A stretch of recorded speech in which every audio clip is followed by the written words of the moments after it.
केसरिया विधानसभा से वरुण विजय अच्छा रहेंगे या विनोद विदर्भी? ढोएगा। दिलीप जायसवाल जी का झोला ढोएगा। इसमें साफ हो जाएगा। मात्र 12,000 की वोट कमी थी जिससे महागठबंधन की सरकार नहीं बन पाई थी। दिलीप जायसवाल जी कहते हैं कि मुंबई से आए हुए नेता का झोला निषाद समाज बिहार के नहीं उठाए। नहीं, अपने निषाद समाज के लोगों को टिकट काहे नहीं देते हैं? पिछड़ा अति पिछड़ा की बात करते हैं तो पिछड़ा अति पिछड़ा को टिकट क्यों नहीं देते हैं? और मुकेश सहनी जी ने निषाद समाज का मान सम्मान बढ़ाया, माननीय मुकेश सहनी जी खगड़िया से। और दूसरा एक राजभूषण चौधरी निषाद जी, जब मुकेश सहनी जी हमारे समाज के लिए हक और अधिकार के लिए लड़ाई लड़ने लगे हैं तब उनको निषादों की याद आ रही है। हमारे निषाद समाज के 10% आबादी बिहार में है लगभग। अच्छा, मोतिहारी जिला की बात करें तो 12 विधानसभा है, इसमें आप वीआईपी को कितना सीट मिलेगा? नमस्कार, जय हिंद। अभी हम हैं मोतिहारी वीआईपी पार्टी कार्यालय में और हमारे साथ बात करने के लिए यहाँ पर उपस्थित है मोतिहारी जिला के युवा जिला अध्यक्ष अजय कुमार चौधरी। आप सब जानते हैं कि 2025 जो है वो बिहार विधानसभा का चुनाव होना है, चुनावी वर्ष है और हमेशा से निषाद समाज के वोटर को टारगेट किया जाता है। अभी कुछ दिन पहले एक भाजपा के प्रदेश अध्यक्ष दिलीप जायसवाल का बयान तेजी से वायरल हो रहा है कि जब जब चुनाव आता है तो मुकेश सहनी को निषाद समाज की चिंता होने लगती है, निषाद समाज के जो वोटर हैं उनकी चिंता होने लगती है। इसी मुद्दा पर खास बातचीत करेंगे और जानेंगे कि इनका जो पार्टी का नेतृत्व है और इनका जो पार्टी का जो रवैया है वो किस प्रकार से है और आगामी इस 2025 बिहार विधानसभा चुनाव में इनकी क्या तैयारी है। सबसे पहले स्वागत है आपका। चलिए, आपके भी चैनल के जितने दर्शक हैं उनका भी मैं स्वागत करता हूँ। क्या कहिएगा दिलीप जायसवाल जी का जो बयान है, कैसे देखते हैं आप? दिलीप जायसवाल जी एक बीजेपी पार्टी के प्रदेश अध्यक्ष हैं और तथाकथित विश्व के सबसे बड़ी पार्टी है और उसके वो प्रदेश अध्यक्ष हैं। तो एक बचकाना जो बात कहा जाता है ना, तो उनके द्वारा अभी कही जा रही है। दिलीप जायसवाल जी कहते हैं कि मुंबई से आए हुए नेता का झोला निषाद समाज बिहार के नहीं उठाएगा। मुकेश सहनी मुंबई से आए हैं तो मुकेश सहनी जी ने अपना साम्राज्य छोड़ के निषाद समाज के लिए बिहार में आए। निषाद समाज के उत्थान के लिए मुकेश सहनी जी बिहार आए और निषाद समाज के उत्थानों के लिए वो पूरे बिहार प्रदेश में घूम घूम के काम कर रहे हैं, जिससे निषाद समाज का मान सम्मान बढ़ा है। निषाद समाज के उत्थान के लिए वीआईपी पार्टी की स्थापना भी मुकेश सहनी जी 2018 में की है और मुकेश सहनी जी ने निषाद समाज का मान सम्मान बढ़ाया। और रही बात दिलीप जायसवाल की, उनका कहना है कि चुनाव के समय में मुकेश सहनी अपने निषाद समाज के लोगों को टिकट काहे नहीं देते हैं? पिछड़ा अति पिछड़ा की बात करते हैं तो पिछड़ा अति पिछड़ा को टिकट क्यों नहीं देते हैं? मैं बताना चाहता हूँ कि उनका गणित कमजोर है। गणित कमजोर है? बिल्कुल गणित कमजोर है। अच्छा, उन्होंने जब देखा कि 2019 में हम लोग को 3 लोकसभा सीट मिली थी, उसमें से 2 लोकसभा सीट निषाद समाज लड़े थे।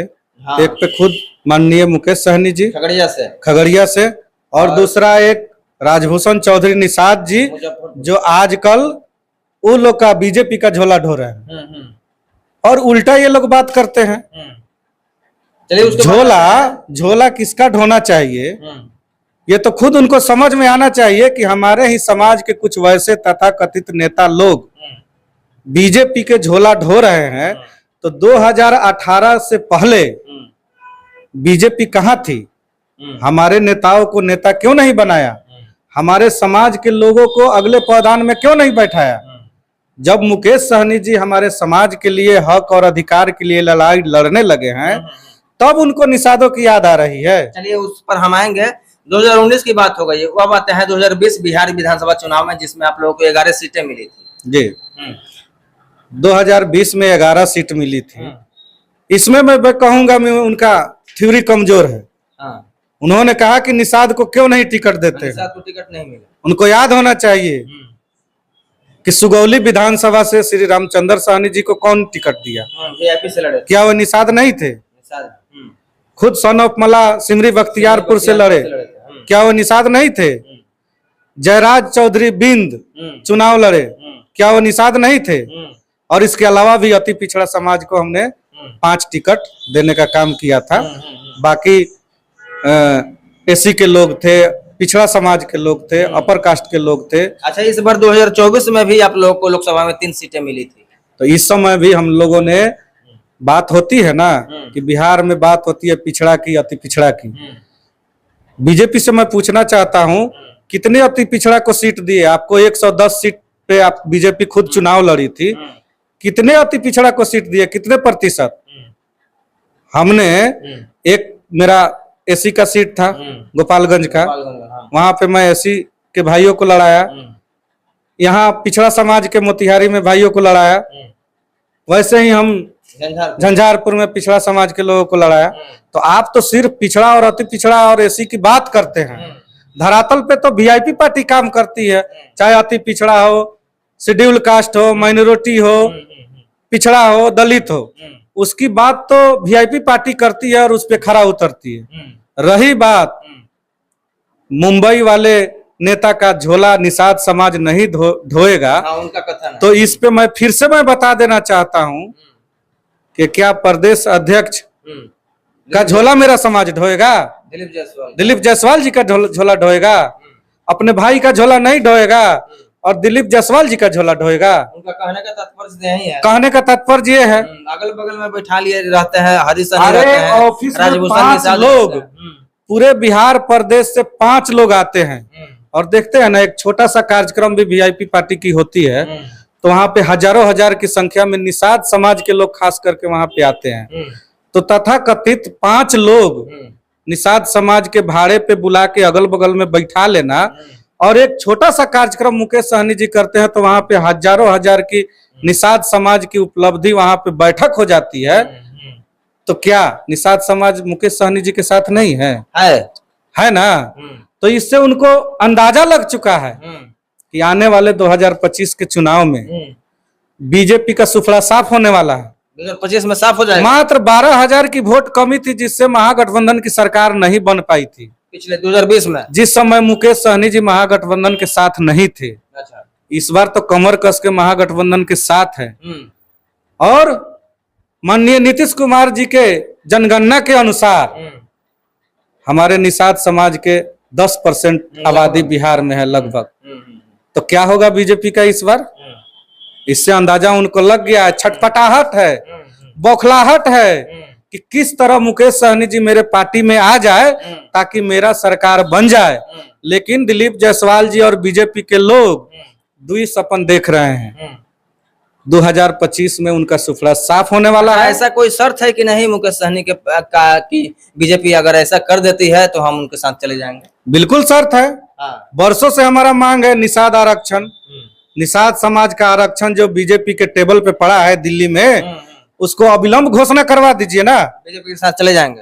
बीजेपी के साथ क्या, हम लोग पार्टी विलय कर देंगे। हमारे अगर निषाद समाज का आरक्षण लागू कर देते हैं तो वीआईपी पार्टी विलय हो जाएगा। बिल्कुल। बीजेपी में हम किसके लिए लड़ाई लड़ रहे हैं? हम तो लड़ाई निषाद समाज के लिए लड़ रहे हैं ना। और निषाद समाज जो वर्षों से दबा कुचला है, अपने आरक्षण की लड़ाई के लिए सड़क पर उतर चुका है और उसका आरक्षण आप दे दीजिएगा तो हम तो आपका सेवा करेंगे ना। हम तो विलय कर देंगे। लेकिन क्या आपको डर लग रहा है निषाद समाज को मान सम्मान देने के लिए, उसका हक अधिकार देने के लिए? अच्छा, तो क्या निषाद समाज का आप अधिकार नहीं दीजिएगा और उल्टा में निषाद समाज का वोट लेना चाहिएगा? ये दोहरी नीति नहीं चलेगी बिहार में 2025 में। अच्छा, 2025 में महागठबंधन का आप लोग हिस्सा है, तेजस्वी जी फेस है महागठबंधन के। कितने सीटों पर आप लोग लड़ने जा रहे हैं? डिप्टी सीएम की जो मांग है मुकेश सहनी जी का, क्या वो पूरा है? महागठबंधन में सम्मानजनक हमको सीट मिलने जा रही है और ड्यूटी सीएम तो बन के रहेंगे। अच्छा, मोतिहारी जिला की बात करें तो 12 विधानसभा है, इसमें आप वीआईपी को कितना सीट मिलेगा? मोतिहारी जिला में भी मान सम्मान के साथ सम्मानजनक हम लोग को सीट मिलने जा रही है। केसरिया विधानसभा अगर वीआईपी के खाते में आती है तो वहां से आप लोग किसको लड़ाइएगा? मेरे ही पार्टी के कोई लोग लड़ेंगे। बहुत सारे नेता है केसरिया विधानसभा में, बहुत सारे नेता। केसरिया ही नहीं 12 विधानसभा जिला में है और 12 विधानसभा पे हमारे नेता पूरी तरह से तैयारी करके रखे हैं। सुप्रीमो जिस पर मोहर लगाएंगे वे चुनाव लड़ेंगे और जीत कर वो सीट उनके महागठबंधन के झोली में हम लोग डालेंगे। बात करें केसरिया हो, कल्याणपुर हो, हरसिद्धि हो, आपको गोविंदगंज हो, सुगौली हो, मोतिहारी विधानसभा हो, कौन कौन सा विधानसभा वीआईपी के खाते में आ सकता है?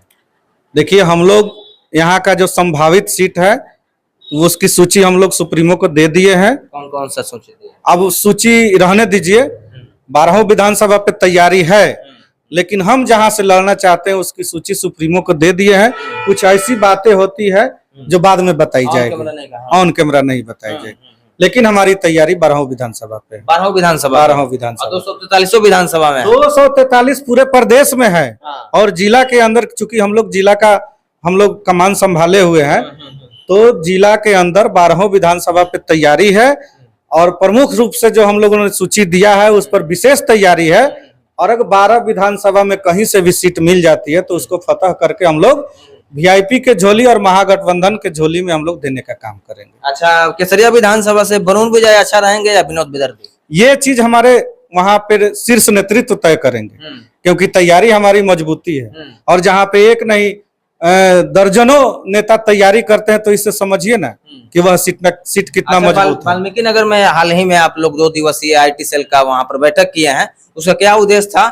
और पार्टी के पदाधिकारियों से वीडियो के अंत में हम जानना चाहेंगे कि आप क्या अपील करना चाहिएगा, क्योंकि यह चुनावी वर्ष है और 2025 में निषाद समाज जो है वो कहीं ना कहीं किंग मेकर बनने वाला है और मुकेश सहनी बहुत बड़ा फैक्टर है महागठबंधन। देखिए, सबसे पहले आपने बताया आईटी सेल की बैठक के बारे में, तो हम आपको बता देना चाहते हैं, इस समय गोदी मीडिया का जो कहानी, आप भी मीडिया के लोग हैं, लेकिन आप एक यूट्यूबर हैं, आप धरातल पे जाते हैं, धरातल की बात बताते हैं, लेकिन जो बड़े चैनल हैं आजकल बिक गए हैं। हम गोदी मीडिया नहीं ना? नहीं, आप गोदी मीडिया नहीं, क्योंकि आप तो चल के आए ना मेरे ऑफिस में, और उन लोग को बुलाने पर भी नहीं आएंगे, क्योंकि वो लोग एक पार्टी विशेष के लोगों से बिक चुकी है।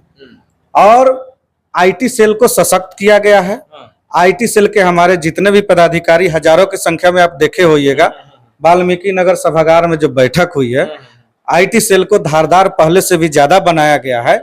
और जन जन तक वीआईपी की उपलब्धि और हमारे नेता मुकेश सहनी जी की उपलब्धि को बताने के लिए धारदार बनाया गया है। और ज्यादा से ज्यादा हमारी बातों को गरीब माताएं बहनें और सुदूरवर्ती इलाका में कैसे पहुंची हमारे बात, उसको पहुंचाने के लिए गुर सिखाए गए हैं।